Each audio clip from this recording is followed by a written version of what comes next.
Pensez qu'il faut être riche pour investir, la racine de l'immobilisme financier. Beaucoup de gens pensent qu'il faut d'abord être riche pour investir, que l'investissement est réservé à une élite, à ceux qui ont déjà de l'argent, du patrimoine ou des connexions. Mais cette croyance est l'une des plus grandes illusions financières de notre époque. C'est elle qui maintient des millions de personnes dans l'attente. L'attente du bon moment, de la bonne situation, du salaire plus élevé. Et pendant qu'on attend, le temps passe silencieusement mais irréversiblement. En réalité, ce n'est pas l'argent qui crée l'investissement, c'est l'investissement qui crée l'argent. Les personnes libres financièrement ne l'ont pas été parce qu'elles ont gagné à la loterie, mais parce qu'un jour, elles ont commencé avec peu, mais avec régularité. Imaginez une personne qui investit seulement 50 € par mois. 50 €, c'est souvent moins qu'un restaurant, moins qu'une paire de baskets. Et pourtant, avec la magie des intérêts composés, cette petite somme devient une force invisible qui grandit chaque mois. Le véritable obstacle, ce n'est pas le manque d'argent, c'est le manque de décision. L'immobilisme, c'est croire qu'il faut tout comprendre avant de faire le premier pas. Mais dans la réalité, c'est le premier pas qui enseigne, qui forme, qui transforme. Pourquoi cette croyance est-elle si ancrée? Parce qu'on nous a appris à voir l'argent comme quelque chose de rare, presque dangereux. L'école nous enseigne à gagner notre vie, pas à faire fructifier nos revenus. Et la société glorifie la richesse sans jamais expliquer le processus pour y parvenir. Pourtant, les règles du jeu ont changé. Aujourd'hui, il n'a jamais été aussi simple de commencer à investir. Avec un smartphone, une application et un plan automatisé, on peut bâtir un portefeuille solide sans être expert. Commencer petit, c'est créer une nouvelle identité, celle d'un bâtisseur. Parce que chaque euro investi, c'est un message que vous envoyez à l'univers, je prends ma liberté financière au sérieux. Et quand vous envoyez ce message, quelque chose change intérieurement. Vous ne regardez plus l'argent comme une source de peur, mais comme un outil. Vous cessez d'attendre que la vie devienne stable pour agir. Vous agissez, et c'est cela qui rend votre vie stable. Le plus grand mythe, c'est de croire que la richesse précède l'investissement. La vérité, c'est que l'investissement précède la richesse. Alors, la prochaine fois que vous direz je n'ai pas assez pour commencer, souvenez-vous, la liberté financière n'est pas une question de montant, mais de mentalité. Commencez là où vous êtes, avec ce que vous avez et laissez le temps faire son œuvre. Parce que le vrai pouvoir n'est pas dans l'argent que vous possédez aujourd'hui, mais dans la discipline que vous décidez d'installer demain. Ce n'est pas l'argent qui crée l'investissement, c'est l'investissement qui crée l'argent. Croire que l'épargne suffit pour construire sa liberté, le piège du confort apparent, on nous a toujours appris que mettre de l'argent de côté, c'est être prudent. Que l'épargne, c'est la preuve de la sagesse financière. Et quelque part, c'est vrai. Épargner, c'est la première étape vers la liberté. Mais croire que l'épargne seule suffit à la construire, c'est une illusion tranquille. Beaucoup de gens pensent qu'ils avancent alors qu'ils stagnent. Parce que derrière cette impression de sécurité, il y a un piège, celui du confort apparent. L'argent qui dort sur un compte à 2% de rendement, pendant que l'inflation dépasse 5%, ce n'est pas de la sécurité. C'est une érosion silencieuse de votre pouvoir d'achat. Chaque jour, sans le savoir, vous perdez un peu de votre liberté future. Pas parce que vous dépensez trop, mais parce que vous laissez votre argent s'endormir. Ce n'est pas un reproche, c'est une prise de conscience. Le système bancaire a construit cette idée de sécurité comme une berceuse. On vous dit laissez votre argent ici, il est en sécurité. Oui, en sécurité. Pour la banque, pas forcément pour vous. Le but n'est pas d'opposer épargne et investissement, mais de comprendre leur rôle. L'épargne, c'est le bouclier. L'investissement, c'est l'épée. L'un protège, l'autre construit. Celui qui ne fait qu'épargner se protège du risque, mais il se prive aussi du potentiel. Et à long terme, l'absence de croissance devient un risque en soi. La vraie stratégie, c'est l'équilibre. Avoir une épargne de sécurité, oui, pour faire face aux imprévus, aux urgences. Mais au-delà de cette réserve, chaque euro laissé à dormir devrait travailler pour vous. Parce que la liberté financière ne se gagne pas en gardant son argent, elle se gagne en le faisant circuler intelligemment. Vous n'avez pas besoin d'un grand capital. Vous avez besoin d'un plan, d'un automatisme simple, d'un geste régulier. Par exemple, programmer un virement mensuel vers un placement diversifié. Une action discrète mais puissante. Avec le temps, ce geste devient une habitude. Et cette habitude devient un levier. Pendant que d'autres attendent le moment parfait, vous laissez le temps et la régularité faire le travail à votre place. Imaginez dans 10 ans, votre épargne aura servi à construire des revenus passifs, d'intérêts, des dividendes, des loyers peut-être. Pendant que vous dormez, votre argent travaille. Et c'est là que la sécurité devient réelle. Pas parce que vous avez peur de perdre, mais parce que vous avez appris à faire croître. Alors demandez-vous, votre argent dort-il? Où travaille-t-il? Parce que la liberté financière ne commence pas avec ce que vous gagnez, mais avec ce que vous décidez de faire de ce que vous avez déjà. Et parfois, la plus grande erreur, c'est de confondre paix financière et immobilisme financier. Ne laissez pas votre épargne dormir. Transformez-la en capital actif. Associez l'argent au stress ou à la culpabilité, le blocage invisible le plus coûteux. Parler d'argent. Pour beaucoup, c'est comme ouvrir une blessure invisible. Dès l'enfance, on nous a dit que l'argent ne pousse pas sur les arbres, que parler d'argent, c'est mal poli, que ceux qui en ont trop deviennent arrogants. Alors, sans même nous en rendre compte, nous avons associé l'argent à la peur, à la honte, à la culpabilité. Et cette croyance, bien plus que nos revenus, détermine la manière dont nous vivons nos finances. Quand l'argent devient synonyme de stress, chaque dépense semble une faute, chaque facture, une menace. On économise par peur, pas par stratégie. On évite d'investir, non pas par prudence, mais par insécurité. Pourtant, l'argent n'a pas d'intention propre. Ce n'est ni bon ni mauvais. C'est un outil. Et un outil, tout dépend de la main qui le tient.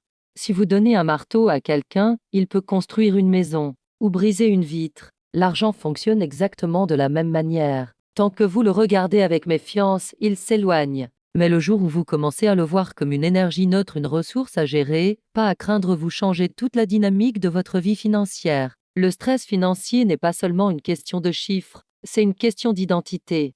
Parce qu'à chaque fois que vous dites « je suis nul avec l'argent », votre esprit s'en souvient et agit en conséquence. La bonne nouvelle, c'est que cette programmation peut être réécrite, pas avec des chiffres, mais avec de la conscience. La première étape, c'est d'observer vos émotions face à l'argent. Que ressentez-vous quand vous ouvrez votre compte? De la peur, de la honte ou de la gratitude? Chaque fois que vous remplacez la peur du manque par la gratitude de croissance, vous libérez une énergie nouvelle. Vous envoyez un message clair à votre esprit: je ne subis plus l'argent, je le maîtrise. L'argent ne vient pas pour combler un vide émotionnel. Il vient amplifier ce que vous portez déjà à l'intérieur. Si vous êtes en paix, il amplifie la paix. Si vous êtes dans la peur, il amplifie la peur. Alors, au lieu de chercher à gagner plus tout de suite, commencez par penser mieux. Nettoyez votre relation à l'argent. Pardonnez-vous vos erreurs passées. Cessez de vous juger pour ce que vous ne saviez pas. Parce que la liberté financière ne commence pas dans le portefeuille, mais dans la tête. Et quand votre esprit devient libre, votre compte bancaire finit toujours par le refléter. Rappelez-vous ceci, vous n'avez pas besoin d'être parfait avec l'argent, vous avez besoin d'être conscient. Remplacez la peur du manque par la gratitude de croissance. Attendre le moment parfait pour commencer, le mythe du bon timing. Beaucoup de gens disent « je commencerai quand ce sera le bon moment, quand j'aurai plus d'argent, quand mon emploi sera stable, quand je me sentirai prêt ». Et c'est ainsi que passent les semaines, les mois, parfois les années. Mais voici la vérité, le moment parfait n'existe pas. C'est une illusion créée par la peur de se tromper, la peur d'échouer ou simplement la peur de commencer. La vie ne devient jamais totalement stable. Il y aura toujours un imprévu, une dépense, un doute. Et si vous attendez que tout soit aligné, vous risquez de passer votre vie à attendre. Le bon moment, ce n'est pas un jour précis dans le calendrier. C'est une décision intérieure. C'est le moment où vous dites « je n'ai peut-être pas tout, mais j'ai assez pour commencer ». L'inaction a un coût invisible, mais immense, celui du temps perdu, des opportunités manquées, des rêves remis à demain. Chaque jour où vous hésitez, c'est un jour où vos finances ne travaillent pas pour vous. C'est un jour où vos projets restent à l'état de souhait. Commencer, ce n'est pas tout comprendre. C'est poser une première pierre. Et souvent, c'est cette première pierre qui vous montre le chemin. Vous n'avez pas besoin de tout planifier. Vous avez besoin d'agir, d'ouvrir un compte, de lire un livre, de tester un investissement. Un geste concret, aussi petit soit-il, a plus de valeur que 1000 intentions. Le mythe du bon timing est un piège subtil, parce qu'il vous donne l'impression d'être raisonnable, alors qu'en réalité, il vous maintient immobile. Les plus grandes réussites ne sont pas nées dans la perfection, mais dans le mouvement. C'est en marchant que l'on ajuste sa direction. C'est en agissant que l'on apprend. Le progrès n'a pas besoin de permission. Il a juste besoin de décision. Imaginez si vous aviez commencé il y a un an, si vous aviez investi ces 50 € par mois, si vous aviez mis en place cette habitude, discrète mais constante. Où en seriez-vous aujourd'hui? Le meilleur moment pour planter un arbre, c'était il y a 10 ans. Le deuxième meilleur moment, c'est maintenant. Parce qu'au fond, la question n'est pas suis-je prêt, mais plutôt suis-je prêt à ne plus attendre? Le courage ne consiste pas à agir sans peur, mais à agir malgré la peur. Et si vous écoutez bien, cette petite voix en vous, celle qui vous pousse à avancer, murmure déjà commence aujourd'hui. Le moment parfait n'existe pas.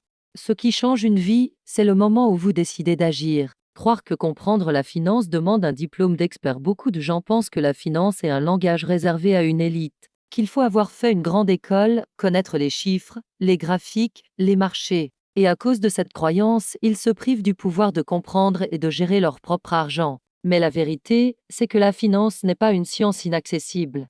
C'est une compétence qui s'apprend comme la conduite, la cuisine ou une nouvelle langue. Quand vous avez appris à conduire, vous n'étiez pas sûr de vous. Vous aviez peur de caler, peur de vous tromper. Et pourtant, à force de pratique, ce qui semblait compliqué est devenu naturel. L'argent, c'est pareil. Plus vous en apprenez, plus vous gagnez en confiance. Et cette confiance devient votre première forme de liberté.